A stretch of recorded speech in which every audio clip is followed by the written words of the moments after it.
नमस्कार, कैसे हैं आप लोग। मेरे ख्याल से बहुत अच्छे तो नहीं होंगे, क्योंकि ऊहापोह की स्थिति है। आयोग के आंसर्स जो दिए गए हैं वो चेंज होंगे कि नहीं होंगे, और प्रीलिम्स पास होगा कि नहीं होगा। 6 प्रश्नों पर कल एक वीडियो जारी करके मैंने बताया था कि आप आपत्ति कर सकते हैं। कल मैं प्रमाण आपके समक्ष उपस्थित नहीं कर पाया था। आज उन 6 प्रश्नों के प्रमाण सहित मैं आपके सामने प्रस्तुत हूँ। तो इन प्रमाणों का उपयोग आप कर सकते हैं अपने आपत्ति प्रपत्र में। और इन प्रमाणों को प्राप्त करने के लिए आईएएस प्रेप ऑफिशियल हमारा टेलीग्राम चैनल है, उसको ज्वाइन कर लीजिए। वहाँ इसका पीडीएफ मिल जाएगा, और ऐसे हमेशा कुछ ना कुछ आपको पढ़ने लिखने का डेली वहाँ पे प्रैक्टिस क्वेश्चन, डेली आपको न्यूज एनालिसिस, ये सारी चीज़ें मिलती रहेंगी। 1 तारीख से सारी चीज़ें शुरू हो रही हैं, तो इसके लिए आप उसको ज्वाइन कर सकते हैं। केवल यही प्रमाण नहीं, बहुत सारी चीज़ें मिलेंगी। चलिए एक एक क्वेश्चन की बात करते हैं, और क्वेश्चन की बात करते हुए आगे बढ़ते हैं। क्वेश्चन नंबर 16 जो आयोग का ये आंसर बुकलेट है, उसी की बात हो रही है। इसमें हमने कहा था कि क्वेश्चन नंबर 16 में ए आंसर नहीं होगा, बी आंसर होगा। कल हमने इसमें सारी चीज़ें आपको बताई भी थी कि कैसे कैसे बी होगा। तो इसके प्रमाण हम लेकर आपके सामने आए हैं। Cabinet mission announce constitutional scheme, ये 16 मई को। और कांग्रेस फॉर्म एंट्रीम गवर्नमेंट, ये 2 सितंबर। ये पूरा प्रमाण आपके सामने है, और इसमें बहुत सारी चीज़ें मेंशन की गई हैं। देखिए, UK parliament 1946 parliamentary delegation to India, इसका भी प्रमाण हमने यहाँ पे रखा है। आप इसको पढ़ेंगे समझ जाएंगे। एक देखिए, इसको निकाला है मद्रास टाइम टेबल, इसमें भी सारी डेट दी हुई है। आयोग को इसको मानना पड़ेगा, ये प्रमाण जब उनके समक्ष प्रस्तुत किए जाएंगे। हिंदुस्तान स्टैंडर्ड इंडियन सेलर्स इन रिवोल्ट, तो जो नौसैनिक विद्रोह है उसके बारे में यहाँ पर पूरा दिया हुआ है। एक एक चीज़ें यहाँ पर यथासंभव हाईलाइट की गई हैं, जो नहीं हाईलाइट है उसको आप कर सकते हैं, और इसको पूरा पढ़ के आप इस क्वेश्चन का प्रमाण दे सकते हैं आसानी से। तो इसको आप द आईएएस प्रेप ऑफिशियल से प्राप्त कर सकते हैं। और when India's interim government was formed in 1946, तो ये इस पे भी एक आर्टिकल है, और इस आर्टिकल में भी ये सारी बातें की गई हैं, तो इसको भी आप मेंशन उसमें कर सकते हैं। नेक्स्ट क्वेश्चन है क्वेश्चन नंबर 19, जिसमें अंडमान और निकोबार द्वीप समूह में निम्नलिखित किस कारण से प्रलयकारी प्रवाल विरंजन हुआ था, जो कोरल ब्लीचिंग हुई थी। तो इसमें आयोग ने कहा कि increase of 2 degree centigrade temperature in the Indian ocean. लेकिन जितने भी आर्टिकल हमने रीड किए, और उन आर्टिकल्स में जो भी हमने देखा, आज़ादी का अमृत महोत्सव, ये ministry of environment forest and climate change, coral bleaching के बारे में 5 अगस्त 2024 को APIB के द्वारा ये आर्टिकल जारी किया गया था। इसमें इन्होंने कहा है कि coral marks bleaching is a natural phenomena across the global water due to change in the global climate change followed by increase in sea surface temperature. कहीं पर भी 2 डिग्री का मेंशन नहीं है। नेक्स्ट एक और भी हमने आपके लिए रखा है यहाँ पर, ये आपका 4 दिसंबर का है। ये पार्लियामेंट क्वेश्चन है 4th global coral bleaching event का। उसके बाद में ये पार्लियामेंट्री क्वेश्चन के अंतर्गत दिया गया है कि अंडमान एंड निकोबार आइलैंड में जो observe small scale bleaching in the Andaman region only, specially south Andaman region. तो increase in sea surface temperature, जिसमें एल नीनो इफेक्ट को बताया गया है, कहीं पर भी ये नहीं कहा गया है कि ये जो हुआ है वो किस कारण से हुआ है। ये जो हुआ है वो किस कारण से हुआ है ये नहीं बताया गया है, और केवल इंक्रीज कहा गया है, और इंक्रीज में 2 डिग्री सेंटीग्रेड की बात कहीं नहीं की गई है। अप्रॉक्स अगर लिखा जाता तो सही होता। आगे हम बढ़ते हैं, और आपको हम प्रमाण भी दे रहे हैं। Since 2023 mass bleaching episodes in coral reef have been reported in more than 50 acres of the world. However, the high ocean temperature and El Nino since 15-20 अप्रैल 2024, और यहाँ पर इन्होंने मेंशन किया है, उसको मैं आपको बताना चाहता हूँ। एक ये और रिपोर्ट है, और ये आपकी स्टडी ऑन कोरल ब्लीचिंग है, और इसमें जो बात कही गई है, इसमें जो मेंशन किया गया है उस टेम्परेचर की भी बात मैं आपके सामने रखना चाहता हूँ। इसमें the mean SST varied from 37.7 to 32.1, यानी कि 1.4 डिग्री सेंटीग्रेड का केवल इंक्रीज यहाँ पर हो रहा है। और वहाँ पे अब ऐसे सीधे एब्सोल्युटली उन्होंने लिख दिया है 2 डिग्री सेंटीग्रेड, एब्सोल्यूट डिजिट दे दिया है। और एक्सट्रीमली ऐसे मतलब पूछ लिया गया है 2 डिग्री, और यहाँ पे 1.4 का ये आ रहा है। तो 1.4 डिग्री सेंटीग्रेड का ये प्रमाण है। अगर अप्रॉक्स करके लिखते तब भी माना जा सकता था, लेकिन अप्रॉक्स नहीं किया गया है, तो इसको आप दे सकते हैं। कई इसमें हमने मल्टीपल प्रमाण रखे हैं, मल्टीपल इसमें एविडेंस है। एग्जीक्यूटिव समरी में यहाँ पर भी देखिए दिया हुआ है, the reason for the continued coral reef degradation are high dependence on coral reef resources और इंडिकेट ला एंड रेगुलेशन, है ना, pollution and sedimentation, destructive fishing, बहुत सारी चीज़ें। तो एक वर्ड उसमें ये भी दिया था क्वेश्चन में, एक लाइन दी हुई थी कि ये जो हो रहा है वो पोल्यूशन के कारण हो रहा है। तो अगर पोल्यूशन को किया जाए तो सारी चीज़ें उसमें सम्मिलित हो जाएंगी, लेकिन उसको आंसर नहीं माना गया है। तो ये क्वेश्चन कुछ ना कुछ इसमें, अगर या फिर ब्रॉड लेवल पे जाना है तो आप पोल्यूशन को मानिए, या फिर ऐसे एक्सट्रीम स्टेटमेंट देके आप उसको ना करिए।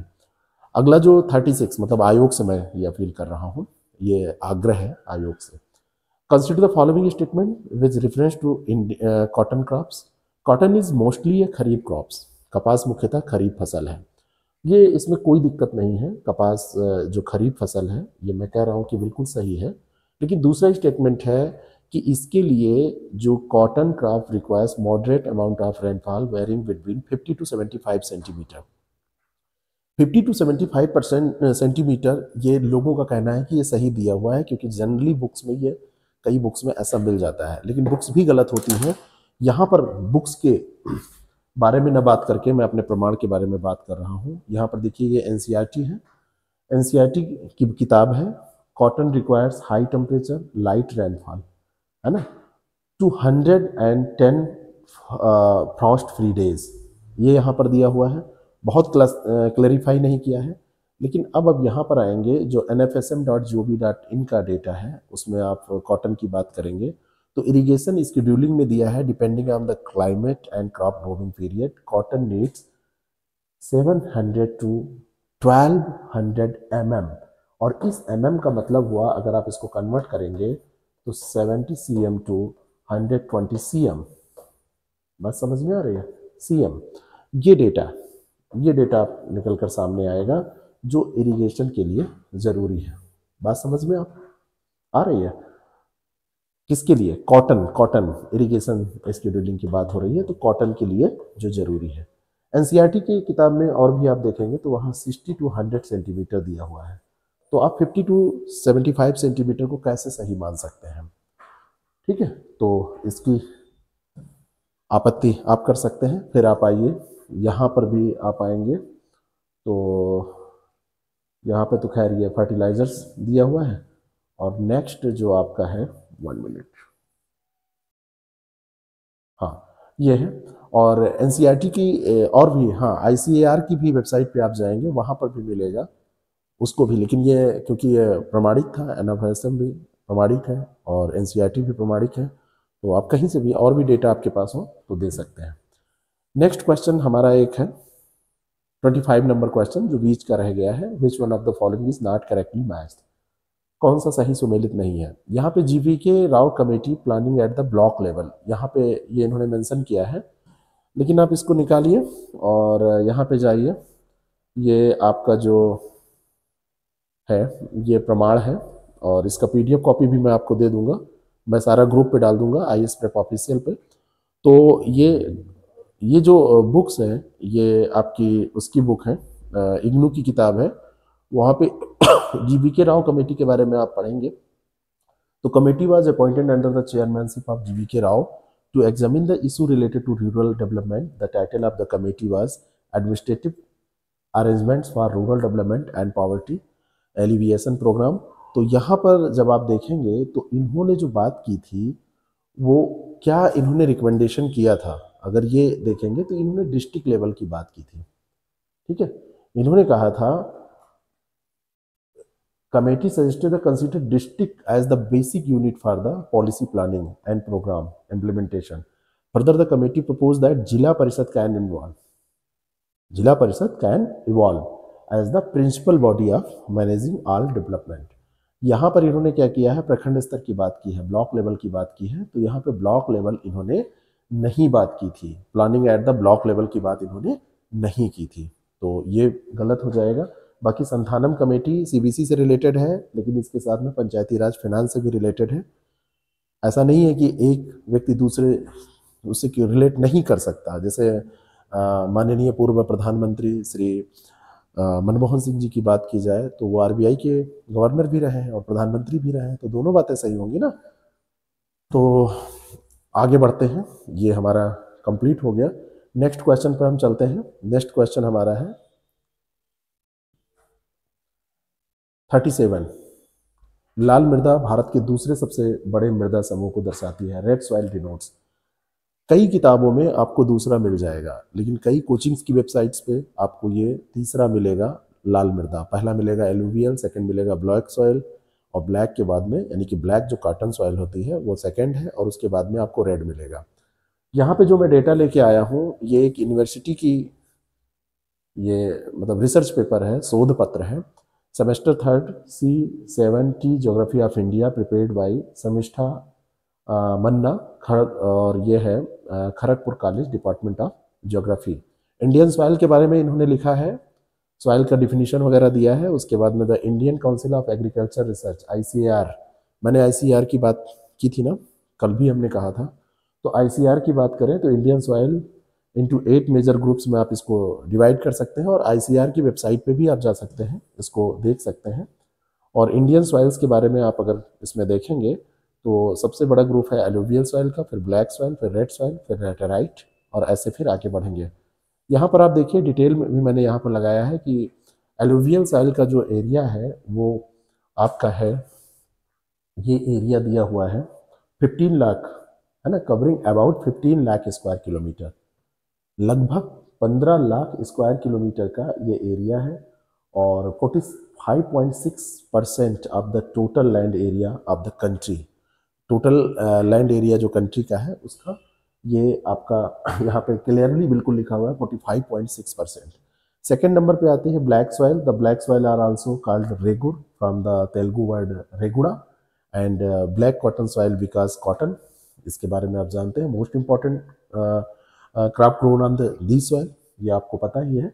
और इसका एरिया दिया हुआ है 5.46 लाख स्क्वायर किलोमीटर, है ना।